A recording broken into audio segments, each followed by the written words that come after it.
Assalamualaikum warahmatullahi wabarakatuh. Alhamdulillahirabbil alamin wassalatu wassalamu ala asrofil anbiya'i wal mursalin sayyidina Muhammadin wa ala alihi washabihi ajmain, amma ba'du. Yang kami hormati pengasuh Pondok Pesantren Zainul Hasan Genggong, yakni Al-Mukarram Kiai Haji Muhammad Hasan Mutawakkil Alawais MM.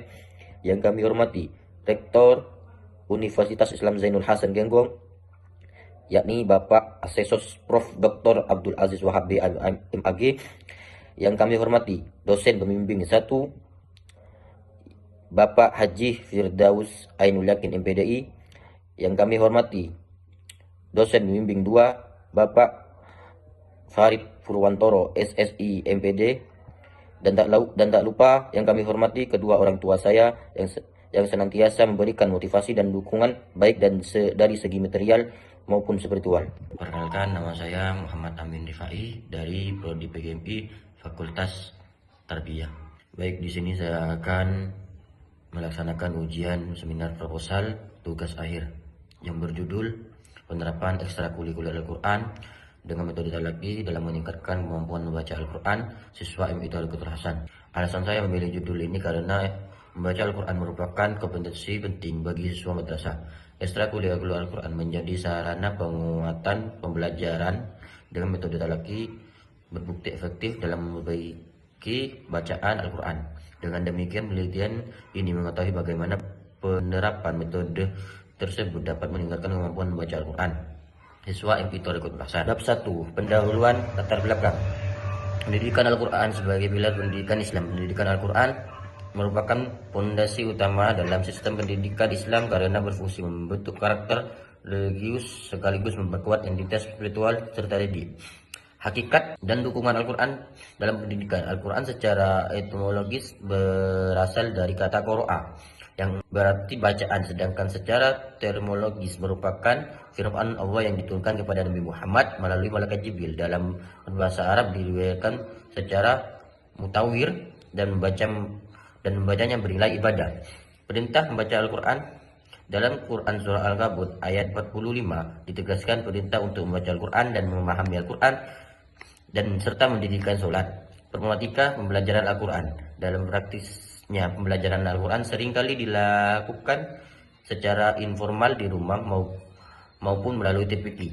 Kondisi di MI Thaqiful Hasan sekarang berdasarkan hasil pengamatan awal di MI Thaqiful Hasan, kemampuan membaca Al-Quran siswa masih beragam. Dari 78 siswa yang diwawancarai, hanya 46 siswa yang dinilai mampu membaca dengan baik, sedangkan sisanya masih mengalami kesulitan.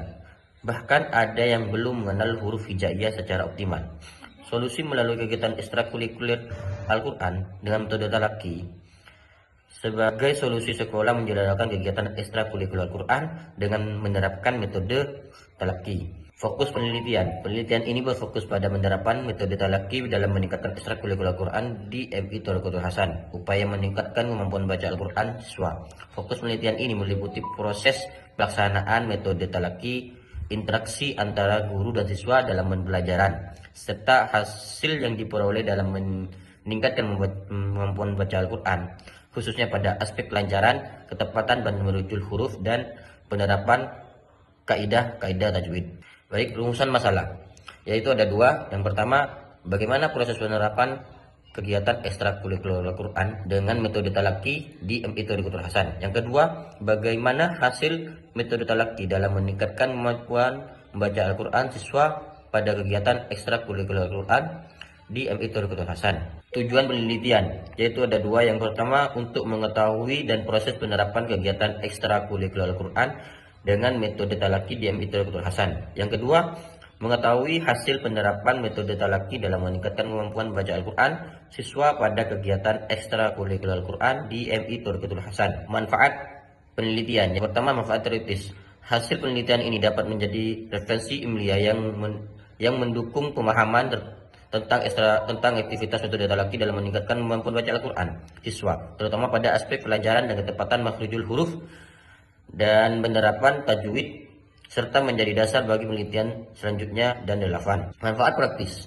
Bagi pendidikan, penelitian ini diharapkan dapat menjadi bahan evaluasi dan acuan berbagai madrasah dalam mengembangkan kegiatan ekstrakurikuler Al-Quran agar lebih efektif dan terarah.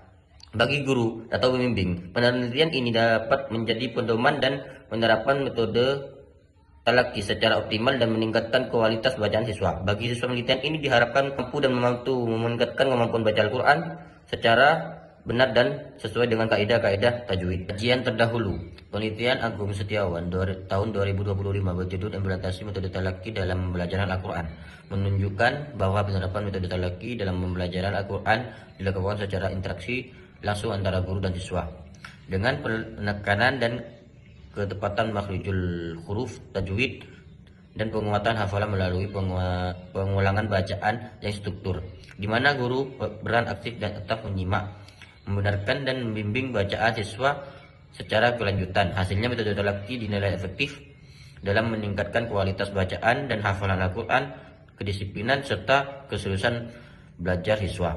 Bab 2, kajian teori. Yang pertama, pengertian ekstrakurikuler. Menurut Winai, pada dasarnya ekstrakurikuler adalah kegiatan pendidikan di luar jam pelajaran sekolah diperlukan pengembangan siswa. Hal ini tersebut tentu disesuaikan dengan kebutuhan, potensi bakat, serta minat siswa dan melalui kegiatan diselenggarakan secara khusus oleh siswa dan atau tenaga pendidik yang mampu berkewenangan di sekolah.